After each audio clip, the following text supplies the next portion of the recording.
Hi everyone, welcome, let's learn English. Oi pessoal, tudo bem? Vamos aprender inglês. A aula de hoje vai ser uma aula de gramática. A gente vai aprender quais são os 5 moral verbs mais usados no inglês. E essa vai ser a parte 1 da aula, ainda vai ter uma outra com mais moral verbs. Então, já vai deixando seu gostei pra mim, se inscreve no canal, ativa o sininho para novas notificações e vamos começar. Bom, vamos começar a aula de moral verbs, ou verbos modais em português. Aí vem a perguntinha, o que são moral verbs? Os moral verbs são palavras que acompanham os verbos principais, podendo mudar ou complementar o seu sentido. Então, os moral verbs, eles são verbos auxiliares que acompanham os verbos principais. E quando você usa um moral verb, ele pode mudar ou complementar o sentido do verbo principal. Os moral verbs, eles servem para transmitir certeza, possibilidade, obrigação, conselho, habilidade ou necessidade em uma frase. Os moral verbs não sofrem conjugação verbal, ou seja, eles possuem a mesma forma quando usados com qualquer pessoa. I, you, he, she, it, we, you, they. Vamos aqui de exemplo para vocês entenderem melhor o que é um moral verb. Por exemplo, nesse exemplo aqui, I cook, eu cozinho. Nesse caso, não tem moral verb, eu não fiz uso de nenhum moral verb, eu só usei o sujeito, I, que sou eu, e o verbo principal, cook, que é cozinhar. Então, I cook quer dizer eu cozinho. Já no segundo exemplo, eu coloquei I can cook, que quer dizer eu posso cozinhar. No segundo exemplo, eu já usei um moral verb, que é o can. No terceiro exemplo, I must cook, eu devo cozinhar. Nesse terceiro exemplo, eu usei o moral verb must.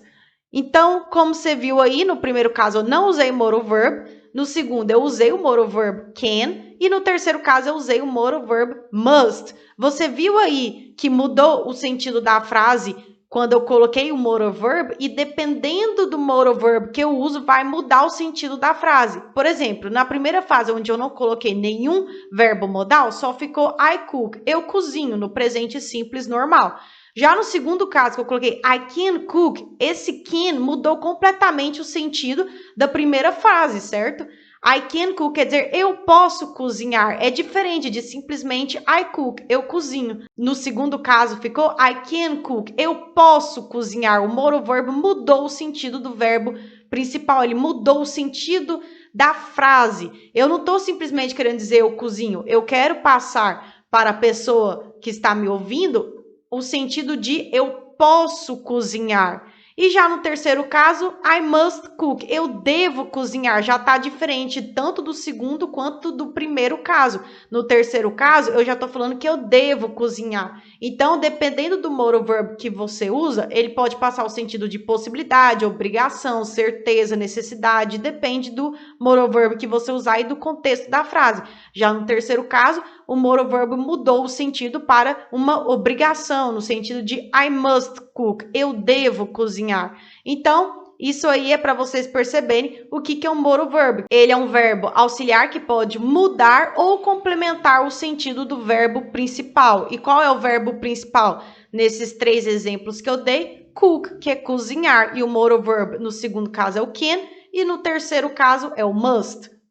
E lembra que eu falei que os moral verbs, eles não sofrem conjugação verbal? Por exemplo, nesses exemplos aqui que está na terceira pessoa do singular. He cooks, ele cozinha. He can cook, ele pode cozinhar. He must cook, ele deve cozinhar.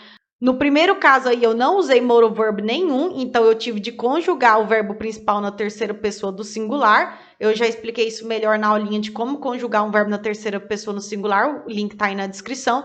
Aí ficou he cooks, ele cozinha. Já no segundo caso, eu usei o moral verb can, só que eu não vou conjugar o can, porque os moral verbs, eles não sofrem conjugação, mesmo estando na terceira pessoa do singular. Então, eu não vou colocar, por exemplo, he cans, com S no final. Não, eu não vou conjugar, vai ficar he can.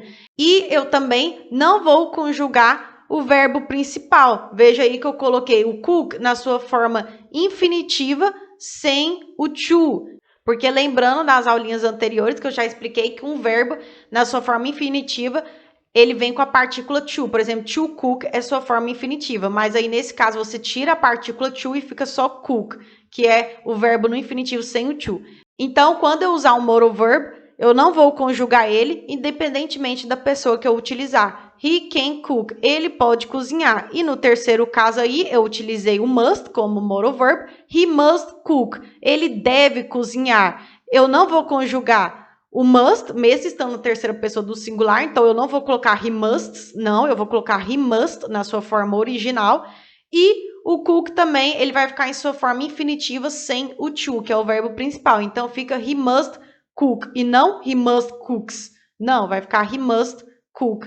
Só no primeiro caso aí, he cooks, que não foi utilizado nenhum modal verb, que você irá conjugar, porque cai naquela regrinha lá de conjugar um verbo na terceira pessoa do singular do simple present. Então, agora que a gente já viu para que serve o modal verb, vamos para o que interessa a aulinha de hoje. Quais são os 5 modal verbs mais usados no inglês? Vamos começar com can. Can, a tradução dele pode ser poder ou ser capaz de fazer alguma coisa.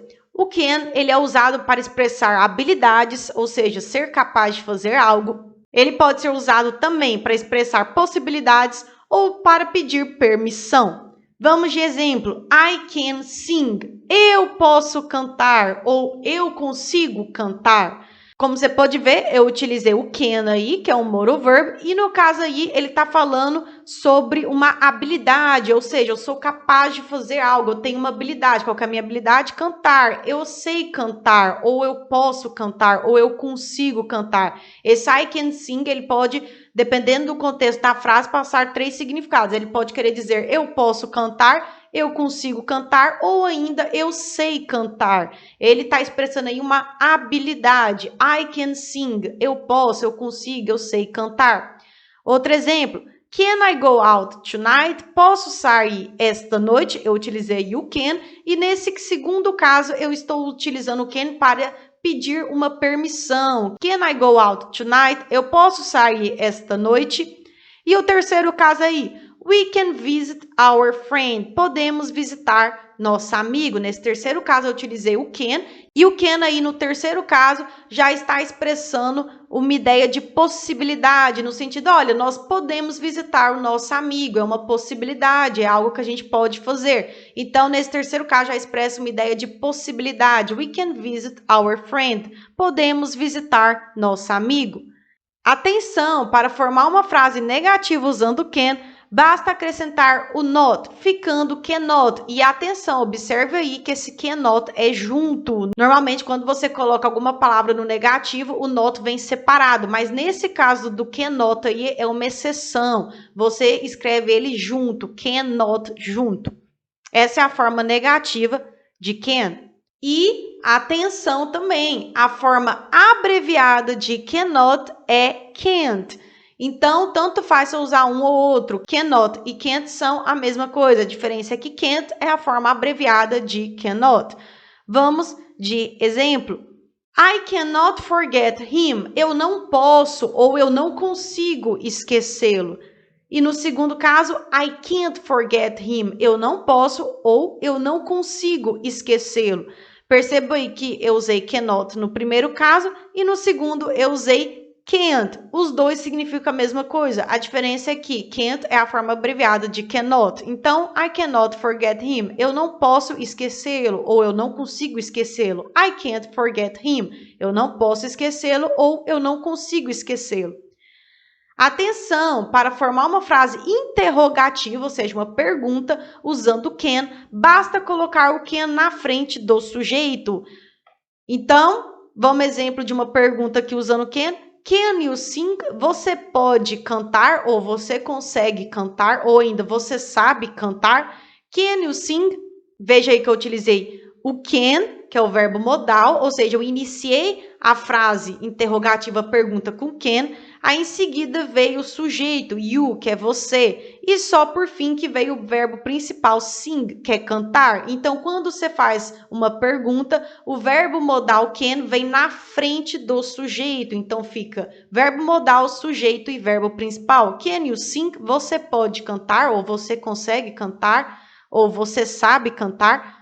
Outro exemplo, can I go out tonight? Posso sair esta noite? Eu usei aí para fazer a pergunta o can, o verbo modal. Então, eu comecei a frase com can, em seguida veio o sujeito, I, que sou eu, né? E logo em seguida veio o verbo principal, go, que é ir. No caso aí, como tem go out, aí passa o sentido de sair. E tonight quer dizer esta noite.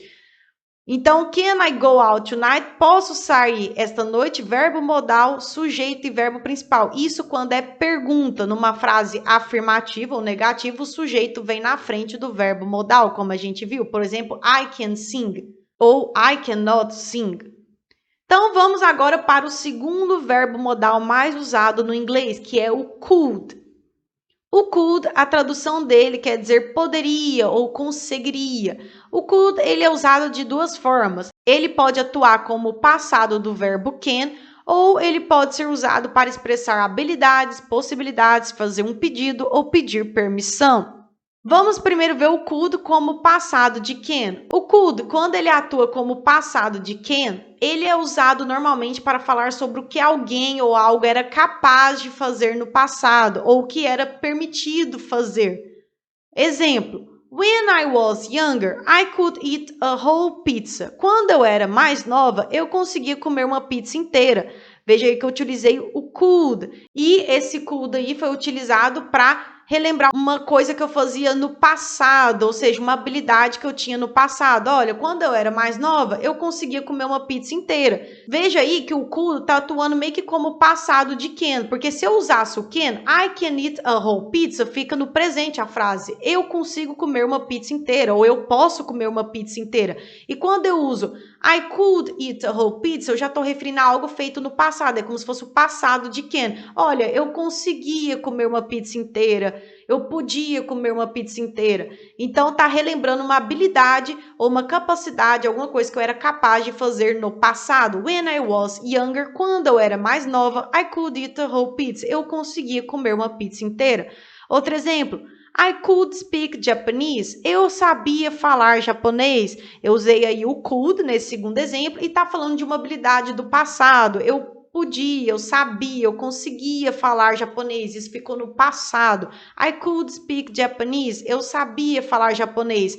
E se fosse no presente, eu já teria que usar o can. I can speak Japanese. Eu sei falar japonês. Eu consigo falar japonês. Ou eu posso falar japonês. Então, quando você usa o can, I can speak Japanese, para falar de uma habilidade, uma coisa que eu sou capaz de fazer, já passa a ideia de algo no presente, que eu ainda consigo.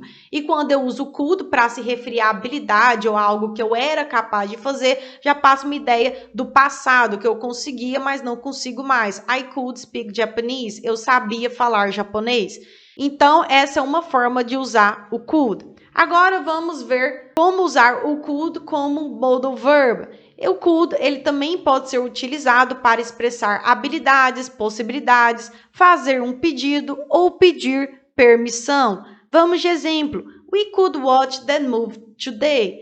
Poderíamos assistir a esse filme hoje. Eu utilizei aí o could e esse could aí está falando de uma possibilidade. Olha, a gente podia assistir o filme hoje. Então, perceba aí que o could ele não é usado só para relembrar algo do passado. Esse could aí, nesse exemplo, está remetendo mais a algo que a gente pode fazer no futuro, né? Um futuro próximo, no sentido we could watch that movie today. Poderíamos assistir a esse filme hoje. Então, veja aí que o could ele não é só utilizado para falar algo do passado. Ele pode também ser utilizado para falar algo no futuro, como nesse caso aí. We could watch that movie today. Poderíamos assistir esse filme hoje. O could aí está sendo usado como uma possibilidade de algo que a gente pode fazer, né, no futuro próximo. E esse could passa a ideia de poderíamos. Se fosse com can, we can watch that movie today, já passaria a ideia de nós podemos assistir esse filme hoje. Como eu usei we could watch that movie today, já fica um ar de, olha, nós poderíamos assistir esse filme hoje. Perceberam a diferença?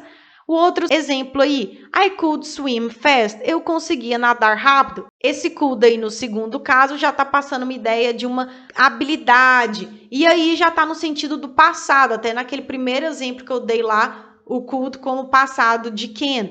Já está se referindo a uma habilidade que eu conseguia no passado. I could swim fast. Eu conseguia nadar rápido. Se fosse no presente, I can swim fast. Eu consigo nadar rápido. Então, esse could aí, para se referir a alguma habilidade, remete a essa ideia de algo que eu fazia no passado. Eu era capaz no passado. I could swim fast. Eu conseguia nadar rápido. E esse último exemplo aí, could you help me please? Você poderia me ajudar, por favor? Eu usei o could aí nesse caso para pedir um favor, para pedir algo. Eu até dei esse exemplo na aulinha que eu fiz recentemente sobre como ajudar alguém, uma aulinha de diálogo. Então, could you help me please? Você poderia me ajudar, por favor? Eu já estou pedindo algo. Também é algo que eu não estou me remetendo ao passado, é algo que eu estou falando do presente ou até no futuro, né? Olha, você poderia me ajudar? Could you help me, please? Atenção! Could é uma forma mais formal e educada de pedir um favor ou algo a alguém do que can. Nesse exemplo aí do help me, de me ajudar, veja como que ficaria a frase se a gente utilizasse o can. Can you help me, please? Você pode me ajudar, por favor? Então, eu posso usar o can para pedir um favor? Posso. Como nesse caso aí, can you help me please? Você pode me ajudar, por favor? Mas, se você utilizar o could no lugar do can, a frase ela fica mais educada, fica mais formal, ela fica mais polida, mais educada. Could you help me please? Você poderia me ajudar, por favor? Perceba aí a diferença de um do outro. No primeiro é can you help me please? Você pode me ajudar, por favor? É uma forma, digamos assim, mais seca de pedir um favor. E o segundo caso, could you help me please? Você poderia me ajudar, por favor? É uma forma mais educada de pedir um favor a alguém. Então, se você quer ser mais educado, você utiliza o could. Could you help me please? Você poderia me ajudar, por favor?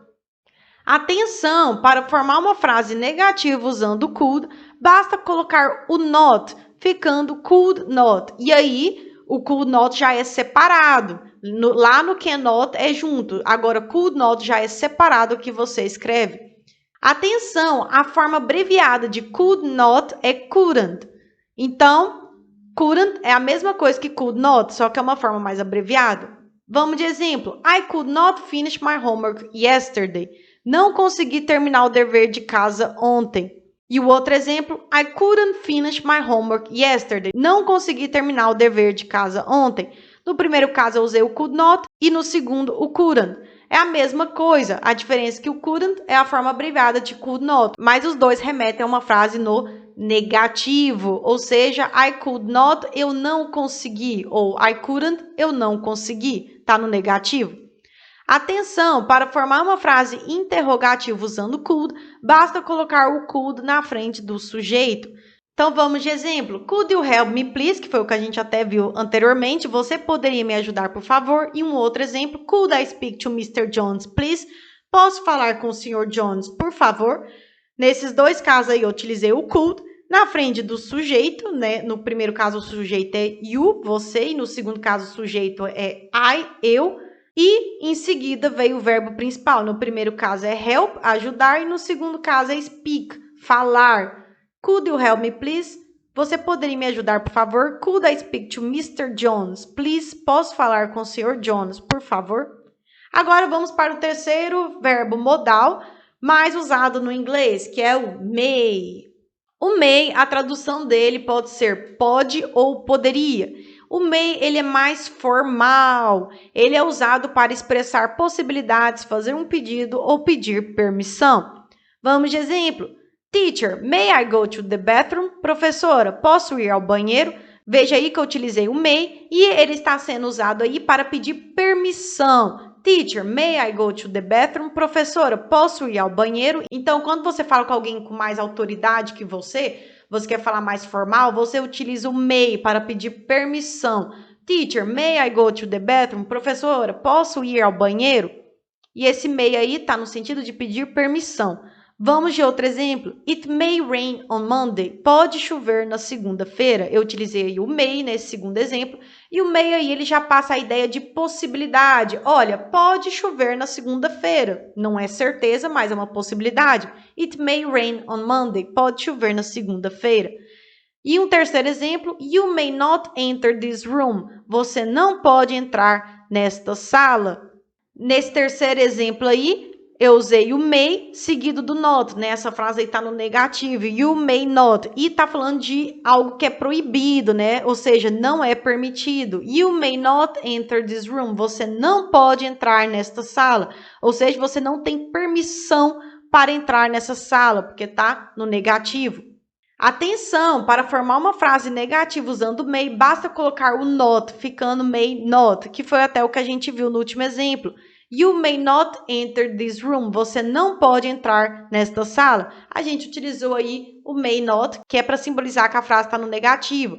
E é algo que não é permitido. Olha, você não pode, né? É proibido entrar nessa sala. You may not enter this room. Você não pode entrar nesta sala. E não existe uma forma contraída de may not. Você só pode utilizar o may not mesmo, do jeito que está aí. Não existe forma contraída de may not, até por ser uma palavra mais formal, então você usa ela nesse sentido aí mesmo, may not, quando você quer utilizá-la no negativo. Atenção, para formar uma frase interrogativa usando may, basta colocar o may na frente do sujeito. Então, exemplo, may I ask a question? Posso fazer uma pergunta? Aí eu estou pedindo algo para alguém, uma permissão. Olha, may I ask a question? Posso fazer uma pergunta? E como você pode notar aí, eu utilizei o may na frente do sujeito, que é uma pergunta. Então, o may, que é o verbo modal, o modal verbo, vem na frente do sujeito. O sujeito aí, no caso, é o I, que sou eu, né? Vem logo em seguida. E depois que vem o verbo principal, que é ask, que é perguntar. May I ask a question? Posso fazer uma pergunta? Atenção, may é uma forma mais formal e educada de pedir algo a alguém do que can. Então, naquele exemplo que a gente deu de fazer uma pergunta, em vez do may, eu posso sim utilizar o can. Can I ask a question? Posso fazer uma pergunta? Só que esse can é uma forma mais informal, digamos assim, mais coloquial de falar com alguém. Quando você quer falar com alguém que tem mais autoridade do que você, ou seja, você respeita essa pessoa, você quer falar com mais formalidade, a pessoa tem uma autoridade sobre você, você vai utilizar o may, porque ele é mais formal do que o can. O can passa uma ideia mais de informalidade. Can I ask a question? Posso fazer uma pergunta? E o may I ask a question? Posso fazer uma pergunta? Já é mais formal. Então, no primeiro caso, eu usei o can, no segundo, may, só que o may, ele é uma forma mais educada e formal de pedir algo a alguém. May I ask a question? Posso fazer uma pergunta? E agora vamos aprender o quarto verbo modal mais utilizado no inglês, que é o might.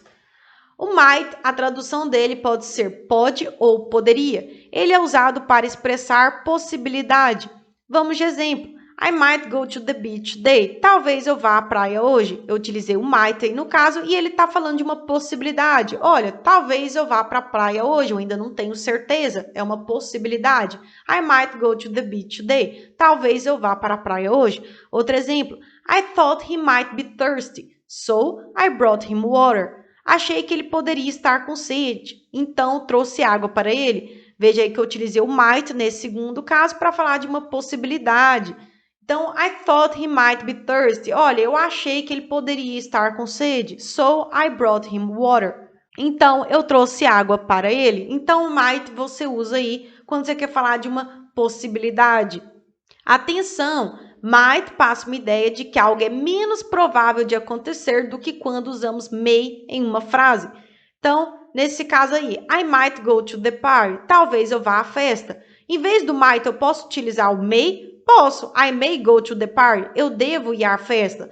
No primeiro caso aí eu usei o might e no segundo may. Eu posso usar ou um ou outro. Só que qual é a diferença entre os dois? É que o might, ele passa uma ideia de menor probabilidade de acontecer o que você está falando. E o may, ele já passa uma maior probabilidade de acontecer. Então, quando você fala I might go to the party, eu passo a ideia de, olha, talvez eu vá à festa. Mas é uma coisa que é menos provável de acontecer. Quando eu uso I may go to the party, ele passa também um ar de possibilidade, ou seja, não é certeza ainda que eu vá na festa, mas ele passa uma maior probabilidade de acontecer do que o might. Então, I may go to the party passa a ideia de, olha, eu devo ir à festa. Os dois casos, eles remetem uma possibilidade, ou seja, não é certeza que você vai à festa. Só que o primeiro caso, usando o might, ele passa a ideia de uma menor probabilidade de acontecer do que o may. O may já passa uma ideia de maior probabilidade de acontecer. I might go to the party. Talvez eu vá à festa. I may go to the party. Eu devo ir à festa. Perceberam a diferença? Atenção! Para formar uma frase negativa usando might, basta colocar o not, ficando might not. E atenção, a forma abreviada de might not é mightn't. Exemplo, I might not have time for this. Posso não ter tempo para isso. I might have time for this. Posso não ter tempo para isso. Os dois casos aí tá no negativo, eu usei no primeiro might not e no segundo a sua forma abreviada, que é mightn't. Os dois significam a mesma coisa, só que o segundo caso é a forma abreviada do primeiro. E as duas frases estão no negativo, ou seja, é algo que provavelmente não vai acontecer. I might not have time for this. Posso não ter tempo para isso. Atenção, para formar uma frase interrogativa usando might, basta colocar o might na frente do sujeito. Might I ask a question? Posso fazer uma pergunta? Quando você usa o might na pergunta, ele já passa o ar de pedir permissão para algo, no sentido de might I ask a question? Posso fazer uma pergunta? Lembra que a gente também pode utilizar o may I ask a question? Posso fazer uma pergunta? Esse might, ele também é mais formal, ele é utilizado em situações mais formais. Might I ask a question? Posso fazer uma pergunta? Então, como é uma pergunta, o might aí, que é o verbo modal, veio na frente do sujeito, que é o I, que sou eu, e depois veio o verbo principal, que é o ask, perguntar. Might I ask a question? Posso fazer uma pergunta? E agora vamos para o quinto verbo modal mais usado no inglês, que é o must. O must, a tradução dele pode ser dever ou ter que. Ele é usado para expressar dedução, obrigação ou proibição. Exemplo, you must wash the dishes before watching TV. Você deve lavar a louça antes de assistir TV. Eu utilizei aí o must. E nesse caso aí, o must, ele passa uma ideia de obrigação. Olha, você deve lavar a louça antes de assistir TV. É uma obrigação. You must wash the dishes before watching TV. Você deve lavar a louça antes de assistir TV. Outro exemplo. Jane didn't come to the party. She must be tired. Jane não veio à festa. Ela deve estar cansada. Eu utilizei you must no segundo caso. E esse must no segundo caso, ele já passa um ar de dedução. Olha, eu presumo que ela não veio à festa porque ela está cansada. Então, é uma dedução. Jane didn't come to the party. She must be tired. Jane não veio à festa. Ela deve estar cansada. Eu estou deduzindo que ela está cansada porque ela não veio à festa. She must be tired. Ela deve estar cansada. E um terceiro exemplo, you must not talk to Jack. Você não deve falar com Jack. Esse must aí utilizado no terceiro caso já passa um ar de proibição, algo que é proibido. You must not talk to Jack. E veja aí que o must veio acompanhado do not, porque como é uma proibição, está no negativo. You must not. Você não deve falar com Jack. Talk to Jack. Atenção, para formar uma frase negativa usando must, basta colocar o not, ficando must not, que foi até o que a gente acabou de ver. E atenção, a forma abreviada de must é mustn't. Então, no exemplo aqui que a gente acabou de dar, you must not talk to Jack. Você não deve falar com Jack. E o segundo exemplo, you mustn't talk to Jack. Você não deve falar com Jack. No primeiro caso, eu usei o must not e no segundo, mustn't. Os dois significam a mesma coisa. A diferença é que o segundo caso é a forma abreviada do primeiro, mas os dois estão no negativo. Você não deve falar com Jack. Passa o ar de proibição. Atenção! Para formar uma frase interrogativa usando must, basta colocar o must na frente do sujeito. Então, esse exemplo aqui, must you sleep so early? Você deve dormir tão cedo? Veja aí que eu utilizei o must, que é o verbo modal, na frente do sujeito, porque é uma pergunta. O sujeito aí é o you, né, que quer dizer você.